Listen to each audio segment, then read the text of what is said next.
Усім прывітанне выбачаюся усім прывітанне, з вами Зміцер Лукашук, абмяркоўваем падзеі ў Беларусі за яе межамі у нашым супольным праекце Еўрарадыё і Е-прамовы. Абмяркоўваем сёння сітуацыю найперш у Беларусі, ну і на межах, напэўна, таксама з ваенным экспертам Ягорам Лебядком. Добрый дзень, спадар Ягор. Добрый дзень. Не бачыліся мы з вами давно, а тут за гэты час у такой вайсковай сферы розных навінаў назапасілася, і нягледзячы на тое, што, можа быць, абмяркоўвалася ўжо не адзін раз, але хацелася б яшчэ у чарговы раз вярнуцца да пытання тэрытарыяльнай абароны. Але, можа быць, найперш, ось быў падпісаны указ о, ну, я не ведаю, як там, рэарганізацыі Савета бяспекі, ці змене там вот складу Савета бяспекі.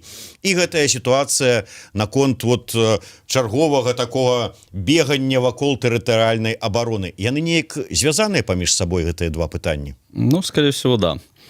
Значит, касательно этого указа по Совету Безопасности, ну, как-то там особыми полномочиями его там не наделили в сравнении с тем, что был. Единственное, вот добавился пункт, это, ну, такой, как, на который обращает на себя внимание, это руководство деятельностью госорганов и организаций, направленных на преодоление кризисных ситуаций, в том числе задействование государственной системы реагирования на акты терроризма, деятельность террористической организации, незаконных вооруженных формирований и массовые беспорядки. То есть то, что мы видели, по сути, в августе. Фактически сейчас то, что было, прописали вот в эти полномочия. То есть Совбез, когда, как они посчитают, ну или Лукашенко посчитает, или Совбез, там тоже не поймешь, что такое кризисная ситуация, дефиниции нету. Вот как они посчитают, что кризисная ситуация, соответственно, Совбез рулит всем и вся. Вот. Причем кризис, надо понимать, что не обязательно это могут быть там чисто массовые беспорядки. Это экономический, может быть, политический какой-то кризис, не знаю, экологический, или, ну, все что угодно, потому что, говорю, четкой дефиниции нету. Вот. Значит, касательно перехода к территориальной ситуации, значит, как бы это начать сначала, так скажем. То есть территориальная оборона при введении военного положения, да, будем говорить о таких ситуациях, а не чисто мирного времени, значит, при администрациях районов, городов формируются местные советы обороны. Вот они подчиняются напрямую Совету Безопасности. То есть не председатели исполкома там на свое усмотрение рулят там территориальной обороной. Нет. Значит, сейчас еще стоит упомянуть, ну, уже, по-моему, прошло первое чтение, законопроект лежит на рассмотрении о внесении изменений в законодательство по вопросам защиты суверенитета и конституционного строя. Вот. Там, значит, есть такие три основные момента. Значит, первый — это касательно применения вооруженных сил. Когда назначали Вольфовича, вот я все в канале писал, что его назначают фактически для систематизации того, что было в августе, и переноса это как-то в законодательство. Вплоть до того, ну, как я тогда шутил, что ССОшникам разрешают бегать с дубинками, да, на законодательство. Фактически так и произошло. То есть первая статья вот этого закона... Вы им подказали, что ну, робить? Тут не надо много ума иметь, прямо скажем, да.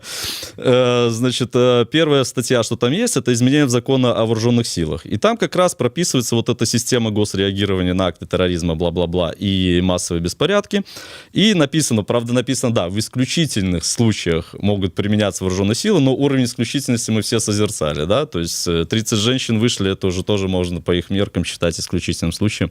И массовыми беспорядками наряду там с отрезанными головами и взрывом покореженными телами, да. Это у нас все одно и то же, терроризм и выход женщин. Вот, то есть, получается, внесли вот эту систему, которая была закрыта указом этим 99С, ну, раз уже раскрылась, что уже, как говорится, таить. Вот они ее прямо прописали в законодательстве. А вот это применение вооруженных сил по своим полномочиями вооруженные силы, точнее военнослужащие, приравниваются фактически к военнослужащим внутренних войск. То есть имеют право вот эти применять спецсредства, те же палки резиновые, да, там стрелять и так далее. То есть они приравниваются по функциям как к внутренним войскам. То есть вот то, что, о чем говорил, то фактически не делают. Это первая статья. Вторая, третья статья касается изменения законодательства о чрезвычайном и военном положении. Ну, то есть фактически не просто декрет номер 2, который мы когда-то обсуждали с вами, перенесли, почти дословно в законодательство. Те нюансы, которые не учтены, они так и остались не учтены. Там, если вспомните вот то, о чем мы говорили, и про похищение президента, и основания для упразднения, даже внесли такой интересный момент, значит, в закон о чрезвычайном положении внесли, что в случае гибели президента, это в особых обстоятельствах, как они назвали, значит, введение чрезвычайного положения для военного в особых обстоятельствах. В случае гибели президента от там, терроризма, покушения и так далее, вводится чрезвычайное положение в скобочках, если не введено в военное положение. В закон о военном положении вводится военное положение в скобочках, если не введено чрезвычайное положение. То есть монеткой получается фактически это нужно будет решать премьер-министру, какое положение вносить, да, потому что конкретики действительно нет. Может, под себя они там где-то доработают. Значит, еще возвращаясь уже снова к нашей территориальной обороне. Значит, один из пунктов вот этих по чрезвычайному положению, внесена новая статья, что местные администрации, исполнительно-распорядительные органы, заблаговременно готовят мероприятия по, так скажем, по предупреждению и пресечению последствий чрезвычайных ситуаций, в том числе вызванных вот этими массовыми беспорядками. Это одно из оснований введения чрезвычайного положения. Да? Раньше такого не было, хотя подразумевалось. Сейчас это законодательно вводится обязанность подготовки к такого рода мероприятиям, еще в мирное время, без всякого введения. Вот почему отчасти идет эта тема с территориальной обороны из-за действий местных администраций. То есть есть чисто формальный признак, то есть совершенствуется законодательство, преобразовывается законодательство, да, соответственно, нужно, чтобы все уровни отработали как надо. Вот, эта часть Да, кстати, еще расширено, значит, чрезвычайных полномочий расширено там несколько, какие меры могут быть задействованы, то есть сейчас уже введено, что могут быть ограничения доступа к интернет-ресурсам, вот, чего раньше не было, но все это прекрасно применялось и без чрезвычайного положения, да, в том же августе и прочее. Если раньше забастовки могли быть отложены только на 3 месяца, то сейчас уже срока такого нету, то есть хоть бессрочно отлагая. Еще там, я вообще рекомендую настоятельно всем гражданам Беларуси почитать закон о военном положении и о чрезвычайном положении, какие меры предпринимать, чтобы для вас это не было удивлением, потому что никто у нас ничего такого объявлять не будет на нас никакой НАТО нападать, чтобы там военное положение вводить, и чрезвычайно это тоже, получается, надо открыть глаза всем белорусам, что у нас в стране что-то не так.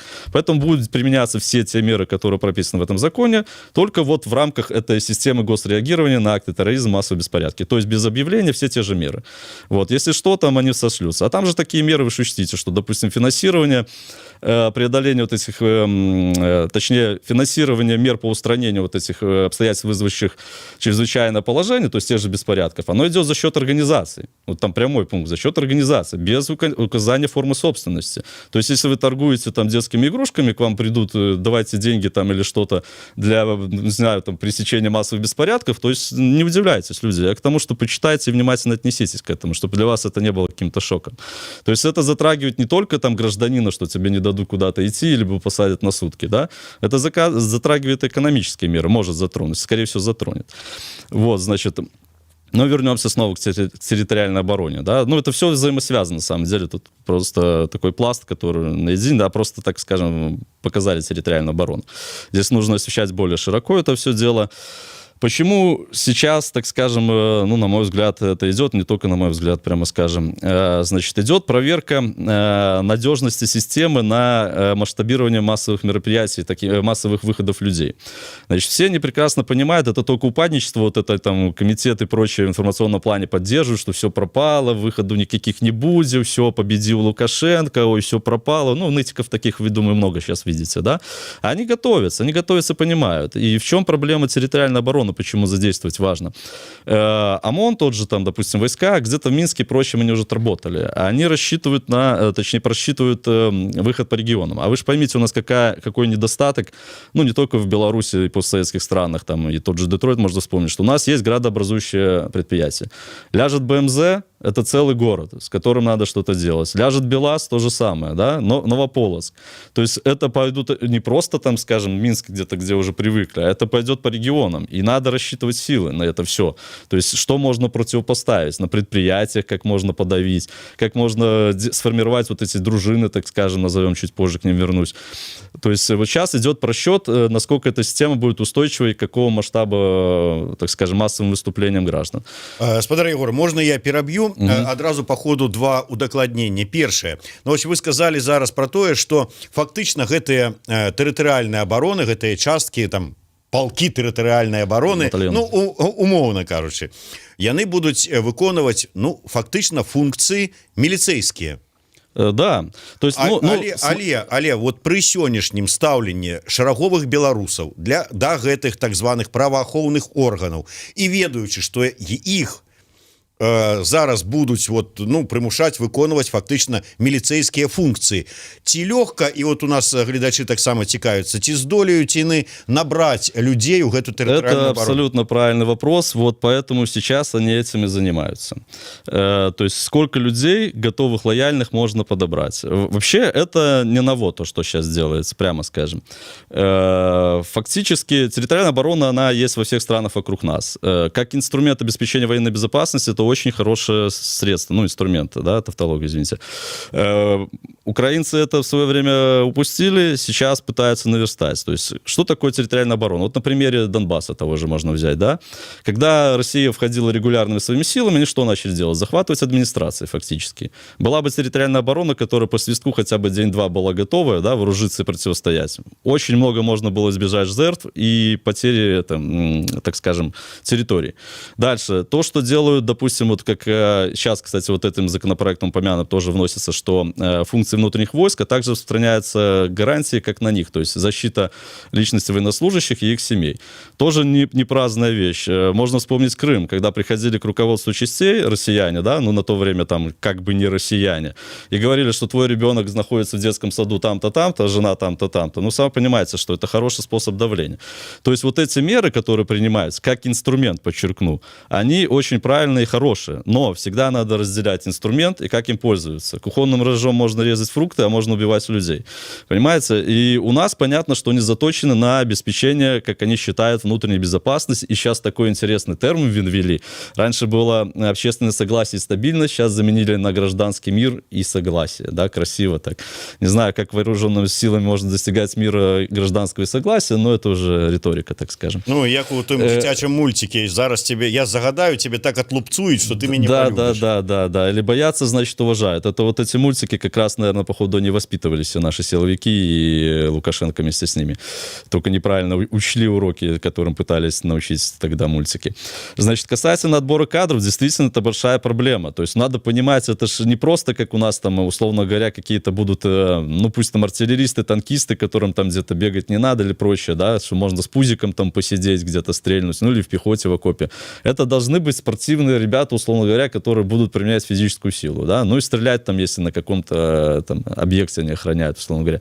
Конечно, набрать таких проблем не только по идеологическим мотивам, да, это можно даже в стороне оставить, а чисто по физическим мотивам. Потому что, проблема же, да, это как бы отобрать вот в каждом районе, Минске не проблема отобрать, потому что Минск, понятно, 2 миллиона, это что угодно можно отбирать. А в каких-то районах, там, условно говоря, это действительно может быть проблема, где особенно нет там трудовых кадров и так далее, которые на России сидят, вот там приграничные, да, где мужики все на России на стройках сидят, допустим. Конечно, это большая проблема отобрать кадры. Поэтому, говорю, сейчас идет как раз проверка, вот сколько можно лояльных отобрать. Вот. Касательно еще, почему это не ново, все, что происходящее. Есть у нас такой журнал «Наука и военная безопасность». Это основной наш военно-научный журнал. Да? Вот есть такой Любочка, полковник, ранее он возглавлял Институт НИИ вооруженных сил. Вот он занимался в научном плане много территориальной обороны. В 2017 году у него была такая статья, что да, вокруг нас есть страны, почти все развивают территориальную оборону, и, значит, но во многих из них идет комплектование добровольное. И, значит, вот он пишет, почти цитата, что в случаях наличия патриотических идей добровольный принцип комплектования вот этой территориальной обороны, он позволяет сплотить народ в условиях социально-политических, социально-экономических вызовов или так называемой гибридной войны, да? То есть правильно, посыл правильно. Когда человек добровольно идет защищать на родину, то все отлично. Но в чем отличие? Если в какой-нибудь Литве, Польше, поляк или литовец там может не любить своего президента и писать в комментарии, что он там нехороший такой человек и прочее, проще. Но нападет кто-то там или что-то, он пойдет и станет за родину, да, потому что родина у него не президент, не Сейм, там, не кто-то, у него родина есть, целый комплекс понятий.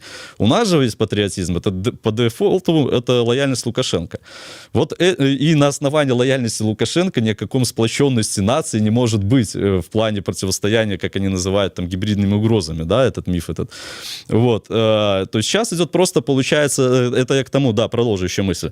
И в то же время, 17-й год, это было как бы переосмысление на уровне украинского опыта, как раз-таки предлагалось, что вводить вот такие, создавать в мирное время еще дружины, ну, как бы дружина предлагалась, да, там сотрудники МИНИИ, на базе которых уже по военному времени будут разворачиваться вот эти территориальные войска, то есть роты либо батальоны. А дружины, которые могли бы вот как раз то, что я озвучил, по примеру, противодействовать, если захваты будут, допустим, администрации и так далее.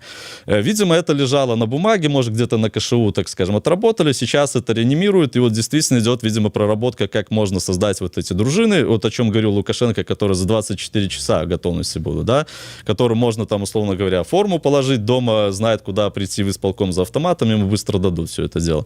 Вот, скорее всего, что идет просчет именно вот этих вот, первое, количество лояльных, и второе, как их быстро обеспечить и наладить систему оповещения и действий. Вот то, что сейчас, скорее всего, и идет, все эти вот, что происходит вокруг территориальной обороны, все, что озвучивается.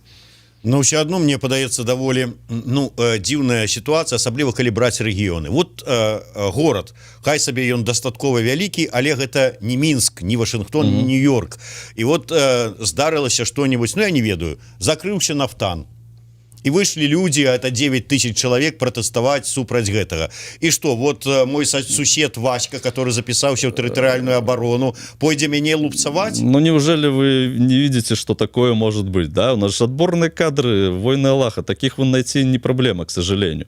Но действительно, это если речь о силовиках абстрактных, которые приезжают, там, ОМОН тот же, да, там, по городам каким-то заезжает, там, и милиция не сама недовольна иной раз их действиями, местная, я имею в виду. А тут получается, да, что фактически рядовой. Ну, конечно, их оденут в балаклавы, там, да, как-то попытаются поставить где-то, ну, чтобы не пересекались. То есть, условно говоря, работника нафтана поставят там охранять исполкома там нафтан, чтобы не так заметно было. Но все равно, как бы понять, кто это, ну, быстро можно, достаточно быстро, это все-таки город. Вот, и как бы проблем не составит. И, конечно, это фактически фактор такой вот стимулирующий начало гражданской войны, по сути, да, потому что, ну, даже как бы как минимум обостряющий политическое противостояние, потому что это не просто заезжий ОМОН, а вот политика Лукашенко привела того, что сосед Петя, там, понимаешь ли, наставляет на меня автомат, ну, либо наоборот, да, ну, там, коварный Запад, ай-яй-яй, там, вот так обработал какого-нибудь моего, там, кума или еще кого-то, да, что вот он теперь такое вещает, и поэтому его надо застрелить, ну, условно говоря, конечно. Вот, и, конечно, это, да, выдать оружие, это действительно вот такой фактор, но, повторюсь, что сейчас идет не в принципе всех и вся, то есть идет проверка. Тут уместно вспомнить, вот, как я говорил, слова Карпенкова, да, когда он там в журнале «Спецназ» в ноябре говорил, что, попробую почти процитировать, дана команда, заметьте, как они реагируют, дана команда, не законодательно, не указ, там, что-то, дана команда, все, просто, это достаточно. Значит, среди сформированных дружин, но они что-то сформировали потом, ну, чуть можно позже сказать, значит, провести проверки и при необходимости наиболее подготовленным сотрудникам раздать летально-нелетальное оружие. Вот фактически то, что они сейчас пытаются сделать. То есть вроде как есть какие-то команды, а сейчас надо проверить их готовность и лояльность, в первую очередь, конечно же, и физическая подготовка, да. И то, в принципе, вот то, что они занимаются в вооруженных силах, понятно, чистки идут и будут идти еще продолжаться так или иначе. Ну, и в том числе вот дошло до территориальных оборон. То есть сейчас идет, я говорю, проверка, на что максимально можно выжить, вот сколько людей можно противопоставить там коварному этому Западу, который обманывает белорусский народ, и вот он выходит такой вот несмышленыш. Вот, то есть идет проверка чисто вот таких вот количественно-качественных показателей территориальной обороны. Ну, плюс под это готовится, конечно, местная администрация, то есть функционирование и системы и оповещения, и связи, и мат-ресурсов, кто, что и прочее. Да, тут еще надо упомянуть, что в отличие от обычных войск, вот эти запасники, которые комплектуют территориальные войска, они же отбираются еще и исполкомами. То есть, если вы отслужили там где-то, условно говоря, пехоте, вас там могут каким-нибудь связистом поставить 19-ю БХВТ, да, и никто там военком не будет загоняться. То в территориальные войска, да, это еще обязательно проверочка должна быть, ну, как проверочка? Ну, как бы проверочка исполкомом. То есть, должны быть свои, ну, свои, сами понимаете, по какому признаку. И атрымліваецца, што вот гэтыя словы Лукашэнкі пра тое, што раздаць усім зброю, гэта тычыцца усім вот этим ідэалагічна все свои. проверенным. Вы же поймите, он сейчас не обращается к народу, то есть он обращается ко всем своим. Он уже, причем это же до выборов еще было понятно. Вы же посмотрите, когда у него было послание парламента еще там 3 или 4 августа, да, какие там речи были. Он обращался только вот к своим, к вертикальщикам. То есть народ это что-то, я же говорю, в лучшем случае это вот какое-то безмозглое такое образование, которым помыкает коварный Запад. Да, ну, еще российские олигархи, там, украинцы где-то на подсобничестве, ну, не знаю, может, еще кто-то появится там чуть позже, да, свои предатели, вот это следующая тема, что свои предатели еще должны, конечно, появиться. Вот, и он обращается да, раздать всем своим, и только своим, конечно же, другим вы что, ну, как-то раздать это оппонентам оружие, да вы что, смешно и неудобно.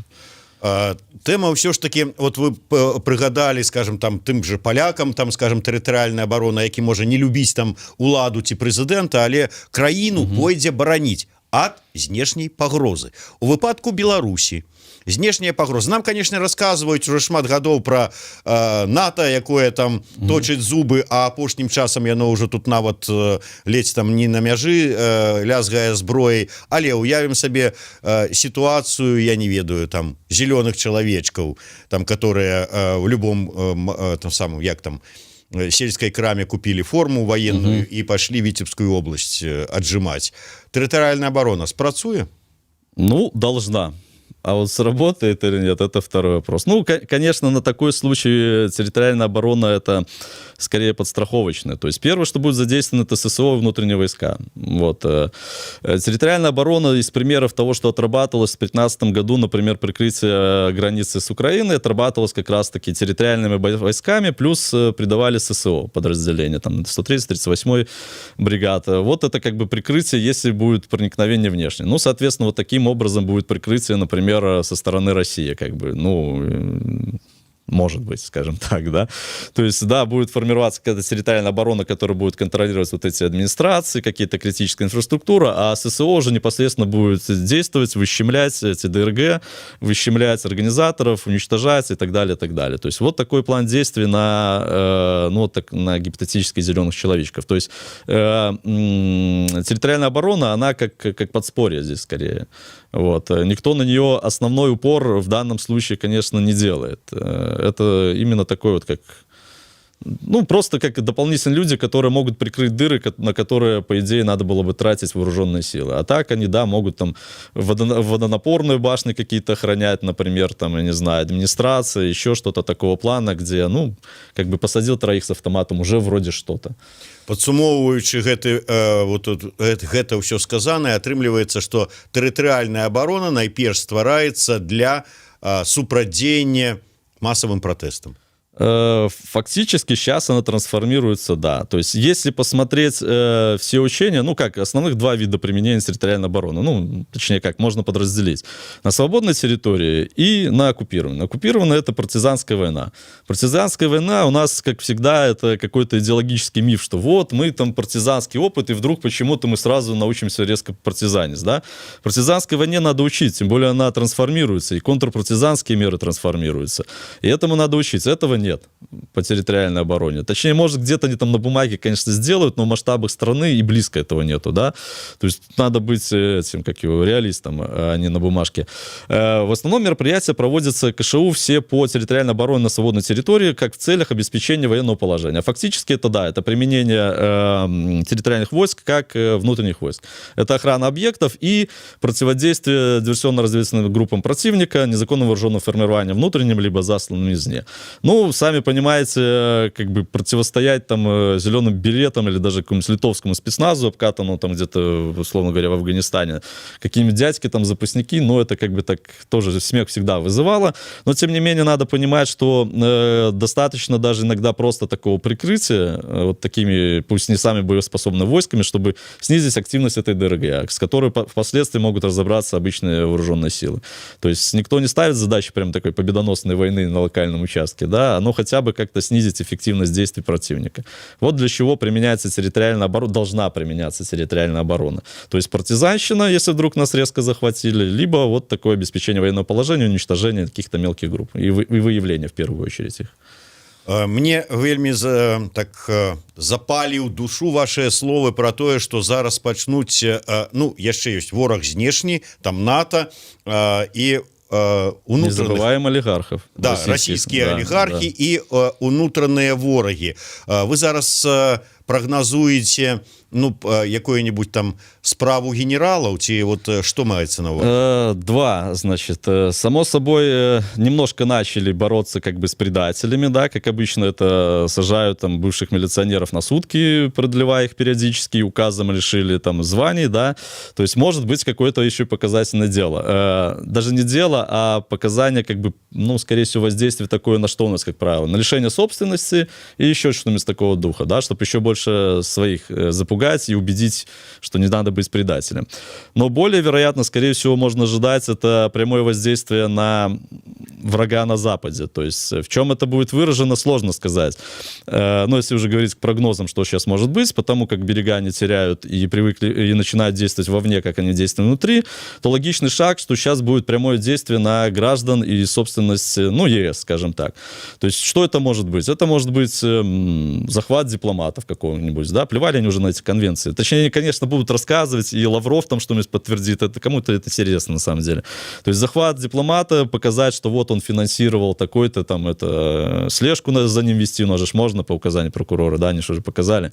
Вот, но это такое чревато международным как бы скандалом. Второй вариант, более, так скажем, правдоподобный, это какое-нибудь предприятие иностранное, которое хочет покинуть, вот его не национализировать, потому что это надо же возвращать деньги по законодательству, ввести госуправление, как вот было с Бабарика банком, да, то есть ввести управление, посадить директора либо какого-то зама, сказать, что через эту фирму шли, так скажем, какие-то финансовые потоки на финансирование там беспорядков, это же не проблема, что у нас склепать дело, проблемы, да, никаких. Соответственно, нужно сделать такого заложника и прямого воздействия на граждан ЕС, ну, потому что они понимают, что, смотрите, мы там вам мигрантов пытаемся засылать, да, вы не реагируете. Значит, надо что? Прямое действие на противника. Они по-другому действовать не могут. Вот это такие логичные шаги, которые, как, они не нормально, не логичные, но которые в рамках их логики можно ожидать. То есть тот же Штадлер там захочет уехать в Украину, да, вот его можно, стой, батенька, хоп, вот ты там какой-нибудь Ганс финансировал там Васю Пупкина, не знаю, это может он сам здесь пожертвовал там кому-нибудь там на больницу, да, раскрутит дело, финансирование, вот, использовалось предприятие, ага, значит, не в целевое средство, все, и предприятие наше, этот CD, вы не хотели покупать наших граждан, ну, и к ЕС обращаюсь, покупайте теперь своих. Ну, вот такая логика приблизительно может быть. Это в дальнейшем развитии на международном арене, если уже говорить. А внутри, да, ну, как бы понятно, что им надо будет подстегивать и своих в том же числе за счет вот этого, что если вы уйдете, то вы лишитесь очень многого. Ну, понятно, звание уже не особо будет пугать, особенно молодых, ну, в тридцатник, пока тебе там еще, условно говоря, доработать до той пенсии, еще и Лукашенко помрет или поменяется, или еще что-то будет. Поэтому не столь страшно. А вот собственность какую-нибудь, там, льготные кредиты могут ввести законодательство, что если ты ушел, условно говоря, то будь добр, верни. Там, ну, что-то такого плана тоже, конечно, может быть. Потому что на патриотизме... Какой патриотизм? Лукашенко спас Беларусь? От чего? Ну, нам же ж зараз, ну, не выратаваў, можа быць, ужо Беларусь, але зараз же ж нам расказваюць про тое, что вакол ворагі, мы на мяжы войны, и толькі Лукашенко гарант не толькі незалежности и стабильности, але... Причем непонятно, он вроде и победил, и не победил, да? То есть, если смотреть одних, он вроде как победил, мы же победили, что там, фашистский реванш, или как они там, вооруженный мятеж, фашистский реванш, и что-то там еще победили, я уже не помню, этих победителей много. Да, тут можно отвлечься, для чего это делается. Да? Стандартный нарратив победителя. Что он дает? Победы. Первое. Списывает весь негатив, который был. То есть, да, мы признаем, что было какое-то чрезмерное насилие, но была ж война. Но я имею в виду это обращение к неопределившимся и своим сторонникам. Вот такой нарратив подается. Соответственно, насилие могло быть, но это же война, вы же понимаете. Попал кто-то под замес, случайные люди, как было. Ну, так вы же понимаете, friendly fire, да, бывает, это ж война, как бы, ну, вы же поймите, ну, можно же списать такое, да, все-таки ж война была. Третье, что дает, негатив экономической ситуации, ну, так вы же поймите, живите, это ж война идет, да, само собой. Четвертое, что дает, не надо будущее. Какое у нас может будущее? Мы же победили, можно радоваться. А второе, что нам бы сейчас восстановить то, что было. Поступательно, как там говорили, поступательное движение экономики. Да блин, нам 10 лет назад рвать надо было, а мы сейчас поступательно возвращать будем, да? То есть это дает работу с населением такую, что, по сути, населению ничего ждать не надо. Вот существуйте, как вы существовали, потому что мы вроде победили, не радуйтесь, черт с ним, ну, можете и не радоваться, да, и не понимаете, в чем победили, тоже можете не победить. Ну, главное, что никаких ожиданий будущего не должно быть, а все прошлое должно прощаться. Вот, и в таких условиях, вот, когда ты формируешь победу, должны быть ключевые атрибуты победителя. Что это, как правило? Захваченная территория, например. Нету ее. Ладно, нету и нету. Внутри ж воевали, вроде как непонятно. Второе, это пленные. Ну вот вам пример Протасевича, это пленный, которого можно продемонстрировать. Третье, там вот символизм, это помните, как... Ну, можно весь символизм Второй мировой брать, и вот сейчас они его пытаются адаптировать. Там знамена бросали там, под Кремлевской стену и сжигали, да, фашистские, власовские в том числе.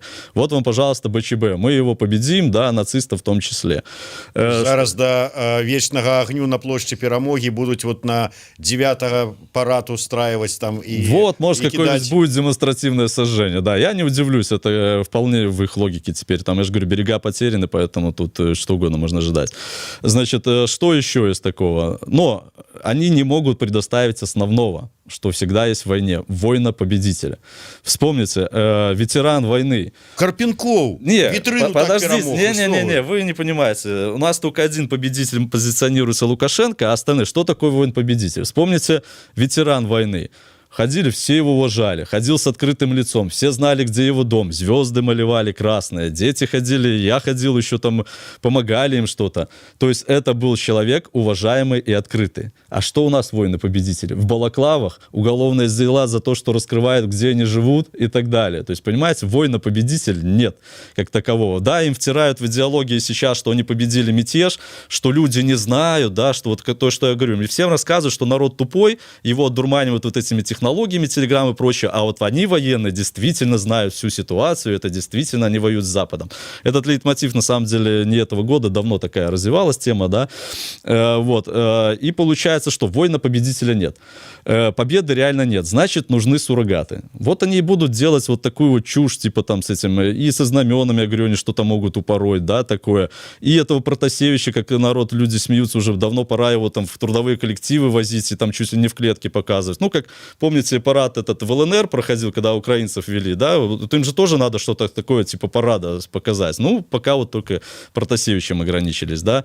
Политзаключенных пока, ну, у нас нет политзаключенных, да, условно говоря, задержанных они еще строем не водили, пока. Хотя через строй пропускали на том же там в РОВД и так далее. Вот, то есть, и учитывая, что надо делать победителя, а все это суррогаты, вот этот трэш, победобесие, это которое они сейчас презирают это слово, потому что оно относится к ним, они от него открещиваются. И это все будет формализм, кондовый формализм, и это так будет бросаться в глаза даже тем, которые сторонники людей. Вы же поймите, почему победобесие, это я почему вспомнил, тут была на днях передачка по существу на СТВ, вот они обсуждали победу, и в том числе победобесие, да, как бы ай-яй-яй. А фактически оно и есть, то есть это применение победы использовать для своих текущих нужд решения. Причем это делается не от души, а просто по команде. Вы возьмите, вот, допустим, вот сегодня ехал Площадь Победы. Никто не обратил внимания, наверное, или мало кто обратил внимание, что какая яркая стала площадь. А я еще, когда ребенком, там, первый раз в Минск приехал и прочее, каждый четвертый фонарь не горел. Почему? В знак того, что Беларусь потеряла каждого четвертого. Это было от души, ну, по крайней мере, это был символизм и прочее. А сейчас не, надо же светить, стандартизм, нормы какие-то, хоп, давайте мы все включим, все горят. И вот эти люди нас будут родину учить любить, но смешно и неудобно. Вот, и поэтому я говорю, вот этот цирк, он будет расти, этот трэш, да, это действительно будем погружаться, ну, так, по крайней мере, адепты его уже погружены, вот такую вот, ну, я же говорю, Оруэлл, Кафка, это уже просто неинтересно и скучно. Но судзячы по тым, як развіваюцца падзеі, закон гэты ухваляць пра прызнанне бел-чырвона-белага сцяга і купалаўскіх словаў «Жыве Беларусі» экстрэмісцкімі і гэтак далей, спрацуе?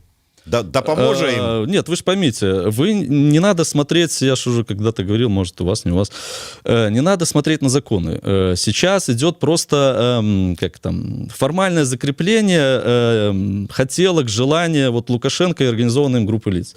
То есть вот эти все законы, как они их называют, да, это, по сути, для вот других. Для своих, вот кому раздать оружие, это уже как бы совсем другое. Законы зачем читать? Вы же видели, что у нас вот эти меры, которые я говорил о ЧП и прочем, они применяются и без введения ЧП. За флаг БЧБ начали еще раньше там сажать на сутки и прочее до объявления его экстремистским. Называли незарегистрированную символику. Так что, где у нас она запрещенная? Нет. Но этого было достаточно. То есть вот эти все законы, они просто уже постфактум оформляют то, что они хотят. Вот и все. То есть обращать на это какое-то внимание просто только с точки зрения прочитать, сколько грозит за это там срок. Вот и все, для чего это надо законы. Потому что так они, какие меры считают все нужные, так и применяют. Все, их ничто не сдержит абсолютно. Надо будет где-то... и вот эти вот законы, кстати, да, тут можно упомянуть, что вот по ЧП, ВП и по вот этой госсистеме реагирования, они только одного целевую аудиторию имеют свою, это военнослужащих. Это их поддержка, что, ребята, творите, что хотите, вы действуете по закону. Вот для чего только нужны эти законы. Для граждан это абсолютно ничего не меняет. Абсолютно. До речі, ось цікавяться наші глядачі вашим міркаванням. Тое, што зараз прызыў ідуць у войска людзі, якія бачылі на свае вочы, што адбываецца ў жніўні і пасля жніўня 2020 года, зробіць войска больш рэвалюцыйным?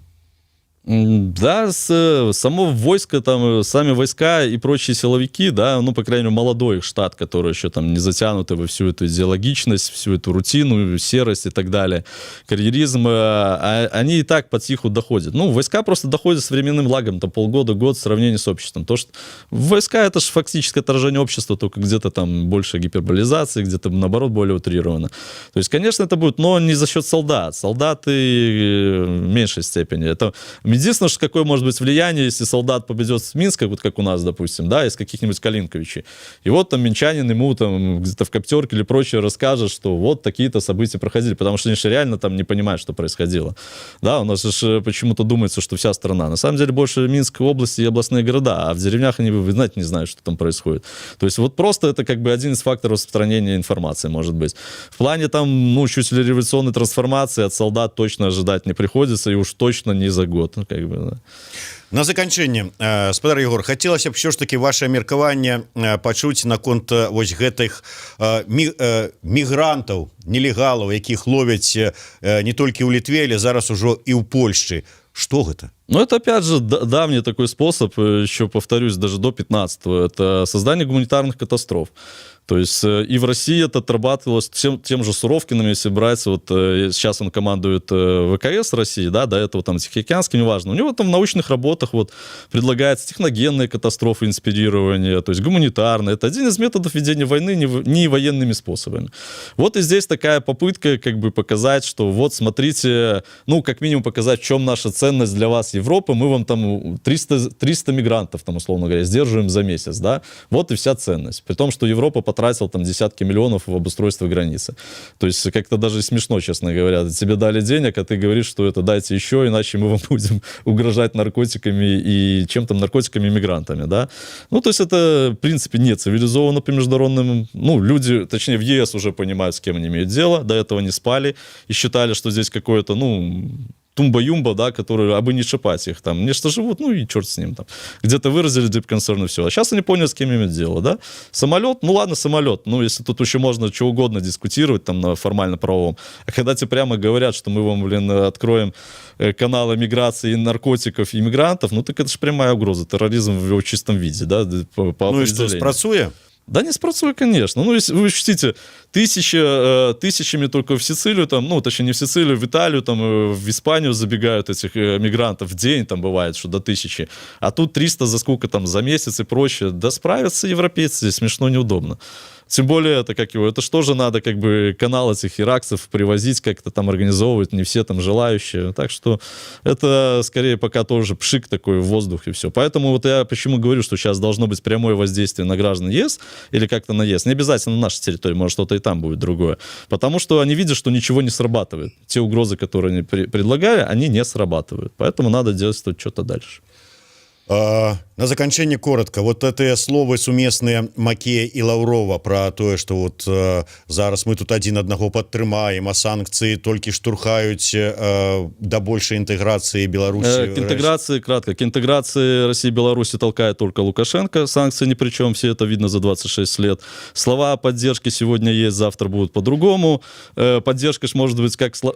Кстати, хорошо сформулировал этот посол России. Он сказал, что мы будем поддерживать Беларусь вплоть до кризисных ситуаций, но не в кризисной ситуации. Дякую. Но не в кризисной ситуации он не говорил, но сказал, что до. До. Ну, по крайней мере, не означает, что дзеля дапамогі увядуць сюды зеленых чалавек. Да, будем надеяться. Будем спадзявацца. Егор Лебядок, Дмитрий Лукашук у сумесным праекце Еврорадио и Е-прамовы. Слухайте и глядите нас.